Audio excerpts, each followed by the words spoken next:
Greetings and welcome to Legacies of Wavryn, Lore of the Endelment. This will be chapter 43 of this reading.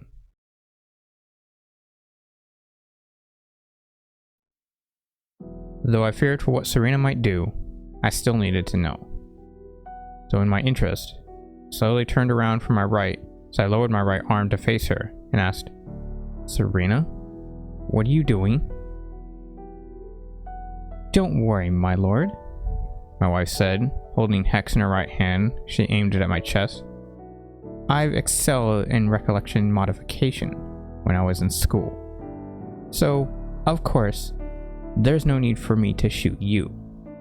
But once you've fallen asleep, hun, nothing of this day will have ever happened.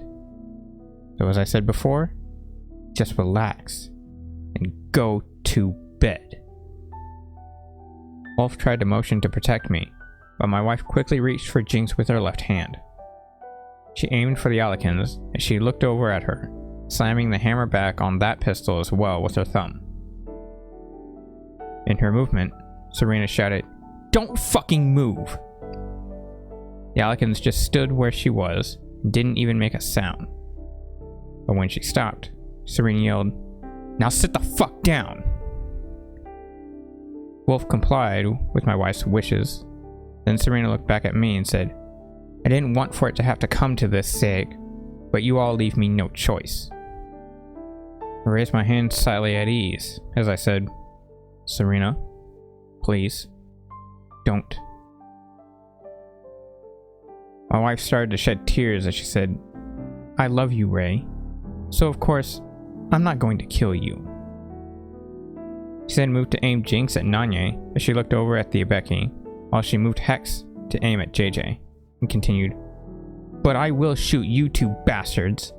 It's because of you that I might lose my husband."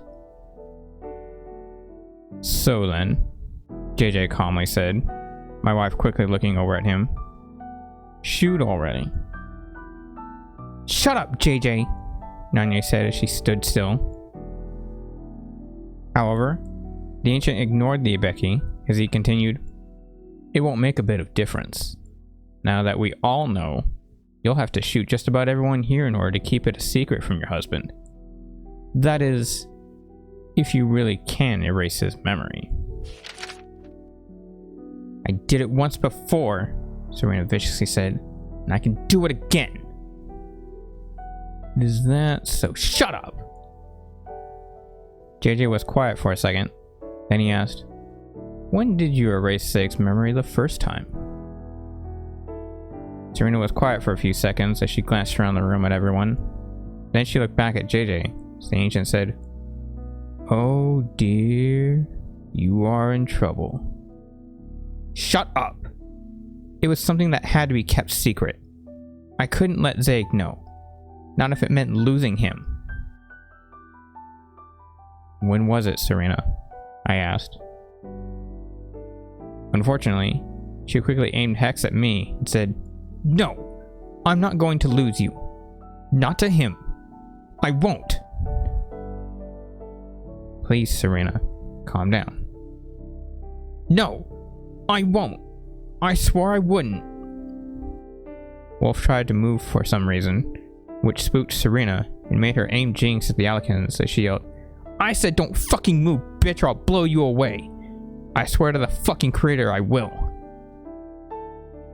Serena then lowered her voice a bit as she viciously said, "Don't you dare think I won't do it." I raised my right hand to place it in front of the barrel of the pistol as I called out, "Serena." "What?" she barked as she looked over at me with great anger. Yet she had tears of sadness dripping from her eyes. I lowered both of my hands as I said, "Serena, just put the guns down. Calm yourself. And nothing will happen. No one will do anything to harm you. Trust me. I'll make sure of that." Both pistols in Serena's hands began to shake. She held them up, while she started to breathe heavily, said, "Please, Ray, I don't want to lose you." "You won't, Serena. I promise. I then raised my left hand up to the back of my head, somehow scaring my wife a bit, as I moved the metal band wrapped around my ponytail to flash it at her. When I did that, I said, "Remember our vows." Serena glanced over at my hairband, then she nodded her head as she slowly lowered my pistols onto my desk and gently pushed the hammers into their proper place. She went to calm down while she whispered, "Okay. Okay." I lowered my left hand and nodded my head in compliance with her. Then Serena straightened herself up and looked over at me and said, "You knew of yourself once before, Ray. You found out that you were the Endelment long before we were married." She shook her head a couple times slowly, then continued, "But back then, you thought you could do anything. You believed, even beyond your wildest dreams, that you could obliterate your father." She glanced down at my desk and said, "But I knew. I knew you weren't strong enough. I knew you didn't have what it took to stand against him at the time. So..." She then looked back up at me and continued, "So I seduced you to keep you with me long enough to strip you of your knowledge about yourself, hoping that you would forget about your father, just for a little longer." I gave out a deep breath and said, "Very good, Serena." I then calmly motioned myself over to my desk to stand next to my wife, while I raised my hand to motion for her to move closer to me. As I did that, I said, "Come here. It's okay." Serena cautiously moved to stand at my side, with her body shaking nervously. When she got near, she moved her arms to hold me tight. We were greatly relieved that we were together again, along with everyone else, because they didn't want to get shot. However, just moments after Serena moved closer to me, Hex was yanked away from my desk and jolted towards the right side of the room. Everyone quickly glanced over to watch it be called over to JJ's left hand. And before he could grasp it, the gun jerked to the left and flew over to Blight. Somehow, the ball pulled the hammer back and held it hovering at his right side in a gangster-style grip, aiming at the Ancient. For some reason, at the same time, Blight's color changed from light green to Peruvian blue. Now with a darker tone of voice that was similar to Grandpa's, Blight said, "I wouldn't do that if I were you, James. You could seriously hurt someone." Then flew over and stopped about 3 feet away from the Ancient, while JJ lowered his left hand and stared at the ball angrily. Blight's normal tone of voice came back, yet his color was still the same as he continued, "You know, just because I'm a simple concentrated sphere of energy doesn't mean that I don't have powers of my own and can't do things normal people can do. Now why don't you be a good little bitch and just sit right where you are, James?" JJ squinted his eyes and said, "Only one man ever called me by my first name." Blight aimed the pistol down at JJ's left leg and said, "To make sure that you know that I'm not messing around, I'm going to blow off your right leg." "That's my left, you idiot." "Very well," Blight joyfully said, aiming up at JJ's head. "We'll blow away your brain. That seems fair." The ball pulled the trigger and forced the Ancient's head to explode, only his blood left to spray on the wall. I don't know how, but Blight was able to use such little energy that it didn't conjure a shatter blast to kill JJ. As the Ancient's body fell to the floor and slowly went into recovery, Blight said, "That's right, bitch. I call the shots here. Pun intended." He then turned to face everyone else and aimed Hex wildly as he yelled, "Anyone else want a piece of me?" I turned to look over at the ball as I held my wife close to my left side and said, "Blight, just settle down now." With an immediate response, Blight's color changed back to light green as he aimed the pistol down at the floor and calmly said, "Oh, okay, tossed the gun back over to have it land right on my desk, then flew over to me and hovered about a foot away at my eye level as he said, "Sorry, my lord, but even though you know that I know, I can't let you know what I know that you want to know about the legend that I know. That would be boring. You have to figure it out on your own. That's how all my riddles go. You know?" At that point, Serena began crying again. She turned to me and said, "I'm sorry, Ray. I didn't mean to." "It's okay, Serena," I said as I looked over at her, trying to calm her back down. "You've done nothing wrong." While I tried to calm my wife once more, she said, I knew everything. From the very moment that I met you, I knew that I would lose you, Ray. Jijuku told me everything, but he wanted me to keep it a secret from you. We thought that if you didn't know of your true self, that you might just settle down and forget about this whole thing between you and Dominic." She then raised her left fist at my chest and lightly hit me a couple times with the base of it, and continued, "But you didn't. You just had to keep pushing yourself." Serena settled herself a little bit, then said, "You had to know everything, even if it meant that you knew that you were going to die." She then rubbed her face against my chest as she continued, "I don't want you to die, Ray. You're the only person I have left in my life. I don't want you to leave me." Serena completely fell apart emotionally and began crying even harder than before, while I very softly tried to relax her. After another hour, she finally calmed down and was ready to tell me what she knew.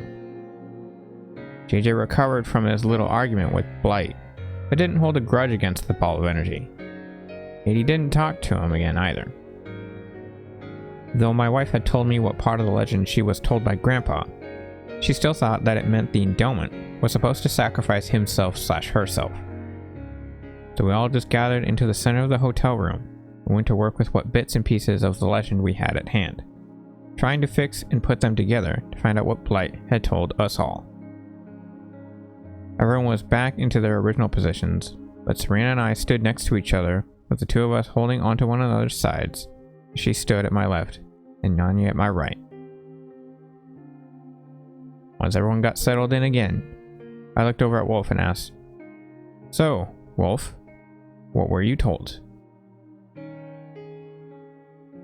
The Alicans just looked across the room over at Jewel and said, "To bring forth the end is to control the beginning, but only the one that was before can continue after."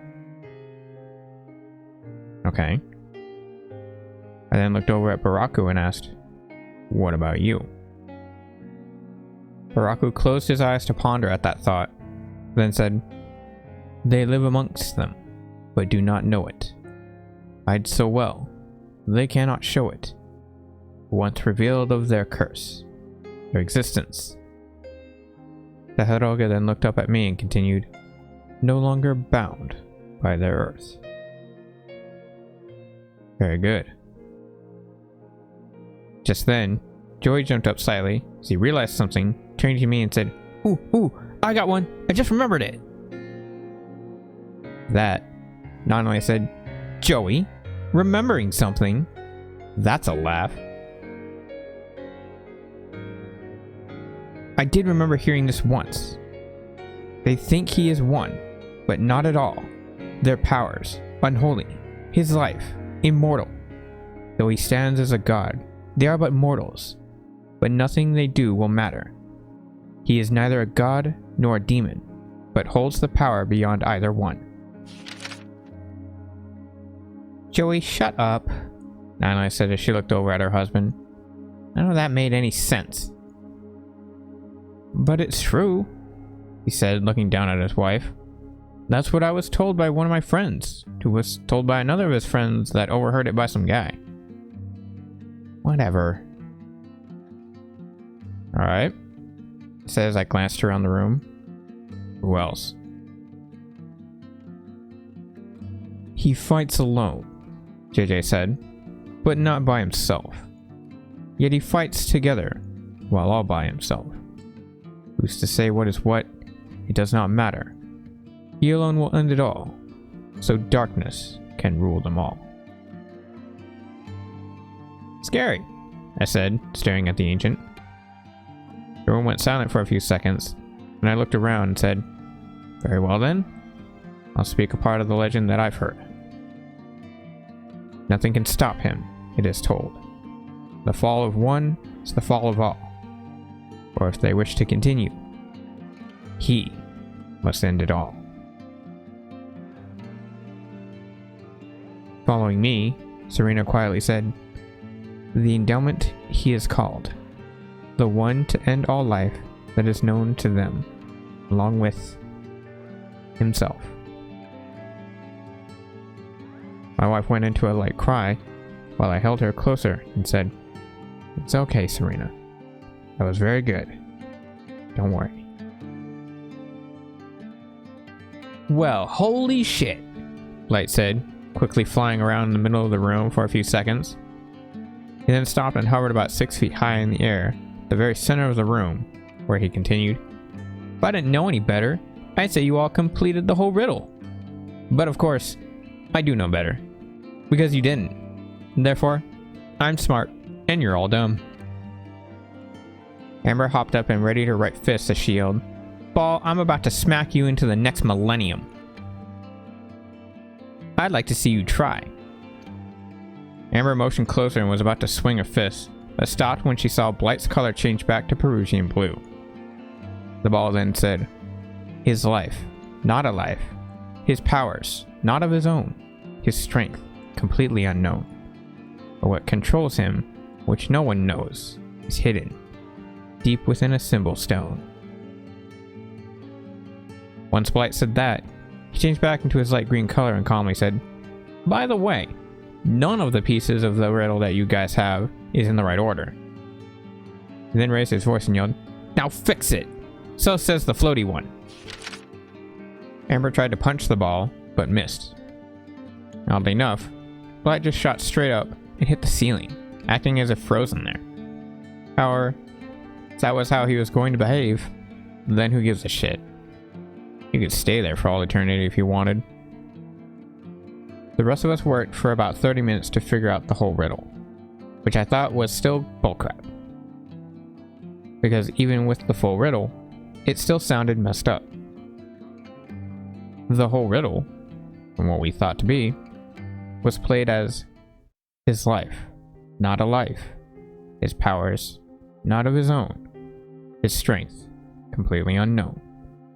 But what controls him, which no one knows, is hidden deep within a symbol stone. He fights alone, but not by himself. Yet he fights together, while all by himself. Who's to say what is what? It does not matter. He alone will end it all, so darkness can rule them all. They live amongst them, but do not know it. Hide so well, they cannot show it. But once revealed of their curse, their existence, no longer bound by their earth.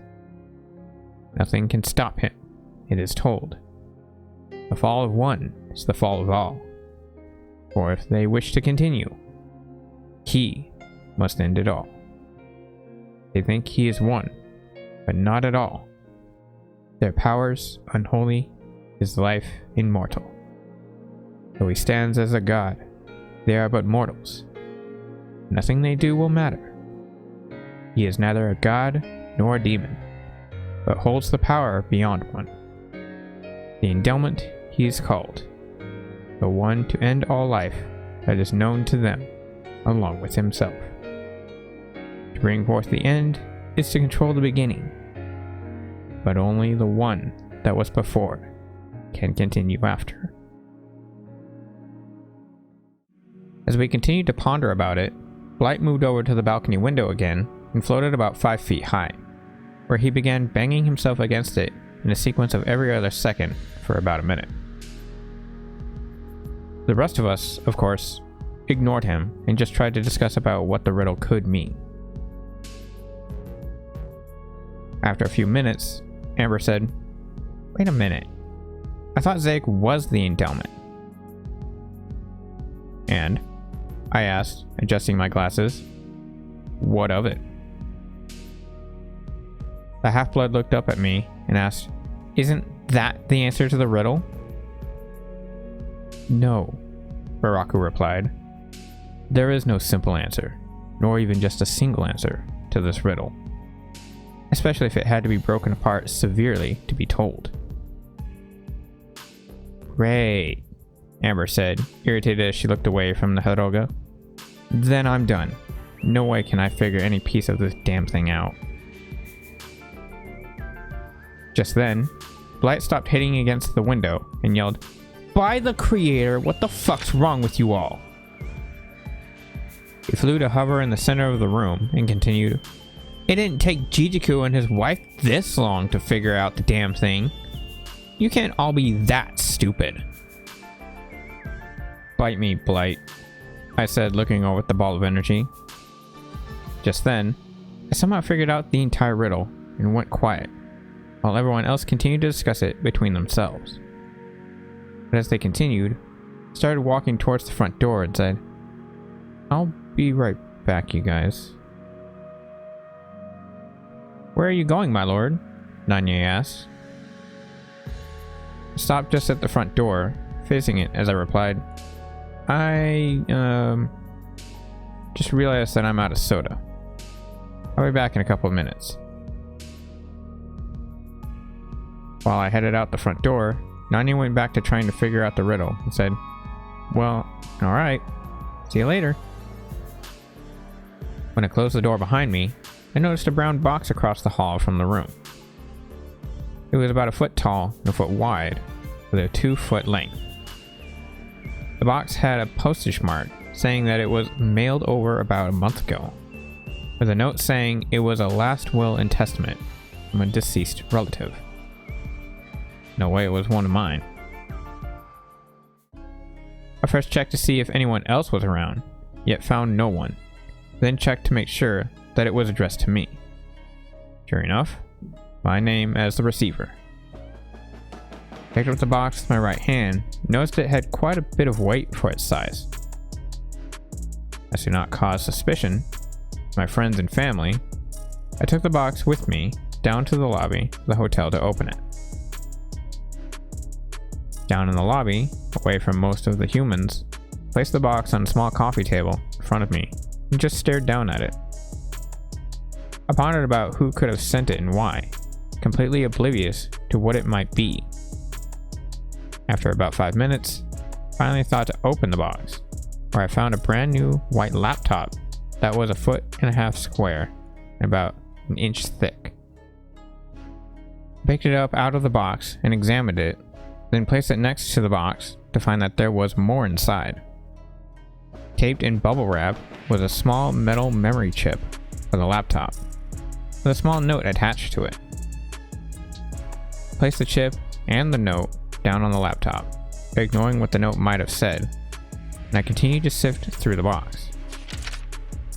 What I found next led me to who might have sent it. Most of what I found were parts for the laptop, hacking devices for any kind of electrical security that I might need to break through to get information. I don't know why I would need that. Once I examined everything, I put it all back in the box, except the laptop and the memory chip, then went to read the note. The note said, Greetings, my lord. I'm sure that's how your culture does a fine greeting. Anyways, as you might have noticed, I, Matthew, have given you both a personal belonging and the most high quality and advanced piece of technology that humans could have. In fact, not even the US military could get their hands on this shit. So be careful with it. And I apologize for ordering you. Still, this is very good. Should be nearly indestructible and undetectable. The chip that I enclosed in this note has all of your race's information from what the humans have gathered. Not a bunch of copies. Which means the military must be freaking out by the time you've read this. Not only that, it also holds all of the information that I've collected about your race that the military doesn't know. Do with it what you will. I'm sure you can use all of this to your advantage at some point in your life. So have fun. And if you were wondering, I couldn't have this shipped out the very day that I was found deceased. That would have just been stupid, as I'm sure you hate humans to be. Farewell, my lord. From Matthew. Yes, best to burn this note, but I'm sure you knew that. Just after I read the note, I thought, wow, Matthew was far smarter than I expected. Nice. But I still hate humans. Instead of burning the note, I looked around to make sure no dumb humans were watching me, then folded the note up to the size of one of my claws and tossed it into my mouth, where I ate it. Damn, I'm good. Afterwards, I placed the memory chip back into the box, along with the laptop, and carried it all back up to the room. I noticed everyone was still working on the riddle, while Blight hit himself against the window again, now doing so every single second. No one moved when I walked in, but I'm sure Serena and JJ at least felt my presence. Without telling anyone, or even saying hi, I moved over to my desk and kicked my chair up to fix it again. I sat down and placed the box onto my desk, pushing my coat off to have it fall to the floor at my left side along with my pistols. I unpacked everything again and first went to break the chip that had all of my information on it, knowing that's most likely all it had. Then I tossed it and all of the hacking equipment behind me directly into the garbage. I kept only the laptop out to use as I grabbed the box with my right hand and tossed it onto the floor next to my desk on my right side. Then opened the computer and started it up to see what it could do. It was quite amazing. The laptop had two sensitive touch screens on it, one on each panel of the inside, and it had 5 very small special cameras along the left and right edges of the top screen. It was also able to open completely to have both screens face up on my desk. I thought that was a bit weird, but I figured I might find a way to use that. As the computer booted up, Nanya glanced over at me, then did a double take and said, "Oh hey, my lord. I didn't notice you were back so soon." "Hi, Nanya," I said as I kept my eyes on the laptop, with the top screen angled towards me. Nanya glanced at what I had, then asked, "What you doing?" Not paying any attention to the Becky, I said, "Hi, Nanya." Nanya looked at me, confused, then just shrugged her shoulders and continued collaborating with everyone else about the riddle. I noticed that the bottom screen turned on to have a complex keyboard, with the linings colored in white as it had a black background, while the top screen had a black background and all the words colored in white as well. It turned on to have several things quickly pop up, saying that the computer was installing a bunch of programs into its system. None of which I could read, because they popped up and closed out too fast even for me. When everything was done installing, Nanya walked over to my left side and said, "That's cool." I looked up at the Becky just as she stopped and stood next to me, while she looked down at the laptop and asked, "Where'd you get this?" Turned back to the top screen and replied, "It was shipped over by Earth's crappy postal service, apparently about a month ago. Surprised no one took it from us." Just then, the laptop shut off and I heard a dark and electronic tone voice come from it, which said, "Voice lock engaged. User, please present a verifiable vocal." "Whoa," I said. "It talks? Freaky." The laptop turned back on as it said, "Voice verified as Zaec Shero. Welcome, my lord. You may continue." Freaky still. Nanya glanced over at me and said, "What's more freaky is that it knows you." "Well, of course I know, my lord," the laptop said. "I am Apelec, all-purpose electronic Legion esteemed computer. I am a very powerful and very intelligent supercomputer that no one else within this whole galaxy can copy in any way. Not even you, my lord. Terribly sorry for that comment."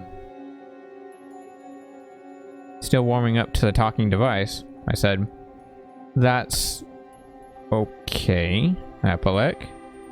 What can you do?" Anything that has to do with electronics or intelligence, my lord. For instance, the top right camera opened up a small 3-inch size window next to the edge of the main screen, completely made in a hologram that showed information from the US military. It was funny. They couldn't find any info on me or any of my friends, even though our races were still wandering Earth as a tourist site. As Apalek showed me that, the kitchen lights began to flicker on and off, while the TV turned on and started rapidly channel surfing. Everyone, except me, was glancing around the room surprised and confused to what was going on. I just stared at the information about the major information loss and how the military was going to cover it up to the public, which meant what I was watching was something from a hacked security camera through Earth's own internet. The general of the army was saying that he wasn't going to turn against us because of presidential orders, but he wasn't going to tell anyone of the public that they had lost all the information on me, my race, and all the other races. But even with the suspicion that someone from my side stole the information from the humans, the president knew that if they waged war against us, or even just anyone from one of the many races that came to visit, everyone on Earth was as good as dead. That made me laugh. When I heard everything there was to know, Apalek stopped with what he was doing and everything went back to normal. The TV and the lights turned off and the holographic screen closed up and formed back into the camera.